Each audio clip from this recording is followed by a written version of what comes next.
Diplomatic ties between India and Seychelles have existed since Seychelles gained independence in 1976.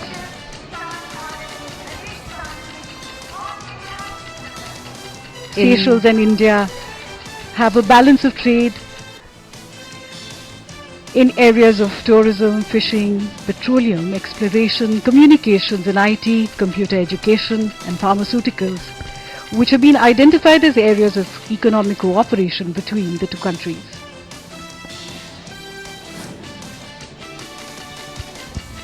Bharat द्वारा Seychelles में अब तक 29 से अधिक योजनाएं शुरू की गई हैं। इस बीच अतिथियों का आगमन लगातार जारी।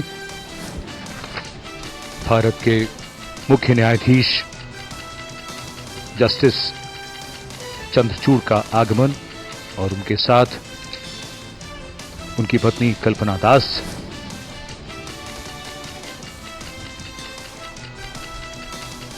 ये आयोजन अपने आप में कई कहानियों को समेटे हुए है। एक तरफ विदेशी मेहमान भारत जो अतिथि देवो भवः और वसुधैव कुटुंबकम का प्रसारक रहा है, उसके तहत अतिथियों का स्वागत, सत्कार, अभिनंदन हमारी परंपरा है, हमारे संस्कार हैं। और दूसरी तरफ इसमें लोकतंत्र के सच्चे प्रहरी के रूप में देशवासी भी हिस्सा ले रहे हैं, इस ऐतिहासिक लम्हे का साक्षी बन रहे हैं। भारत के मुख्य न्यायाधीश लोगों से मिलते हुए। The forecourt of Rashtrapati Bhavan has borne witness to the triumphs and trials of the Indian nation, and as we witness yet another chapter in its storied history, let us remember the values of unity, diversity, and democracy that unite us as a nation. Here at the heart of India's democratic machinery, the parliamentary system of governance is in full swing. With its roots deeply embedded in the Constitution, and this system has been the cornerstone of India's governance since independence. Eminent leaders who have taken this, Smriti Irani, sharing a laugh,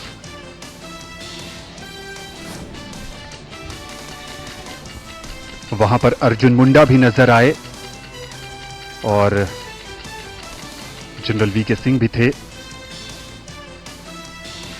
Chirag Paswan जो बिहार के हाजीपुर से चुनकर आए हैं, लोक जनशक्ति party Ramvilas का प्रतिनिधित्व करते हैं और इनके पिता रामविलास पासवान भारत की कई सरकारों में महत्वपूर्ण मंत्रालय में अपनी महत्वपूर्ण भूमिका निभा चुके हैं।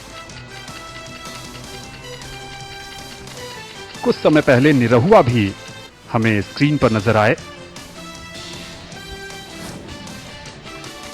जैसा कि हम सब जानते हैं, प्रधानमंत्री मोदी जो नवनिर्वाचित प्रधानमंत्री हैं, तीसरी बार लगातार शपथ लेंगे। ये निरहुआ जिनका भी जिक्र कर रहे थे, आनंद, और साथ में संजीव मनोज तिवारी हैं जी, दिल्ली से जीते हैं सांसद।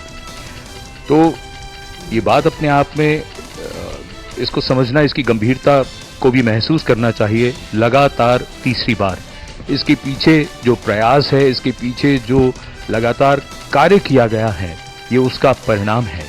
ये एक बार में और यूं ही नहीं होता, इसके लिए सतत प्रयास करना पड़ता है, कुछ नए तरीके से सोचना पड़ता है।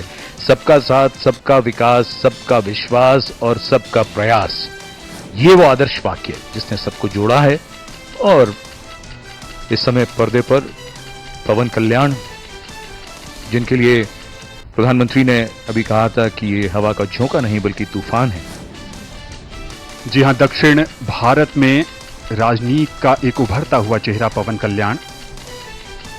और यहां पर जो भी लोग आए हैं इस ऐतिहासिक समारोह का साक्षी बनने, उनके मन में उत्साह है, क्योंकि वो नए भारत के नवनिर्माण के जो शिल्पी हैं प्रधानमंत्री नरेंद्र मोदी, ये उस भारत का हिस्सा हैं जो उम्मीदों का भारत है, जो संभावनाओं को संभव करने का भारत है। ये मंच का वो हिस्सा है जहां पर ऐसा माना जा रहा है कि जो मंत्रिपरिषद में शामिल होंगे लोग, वो बैठे हैं।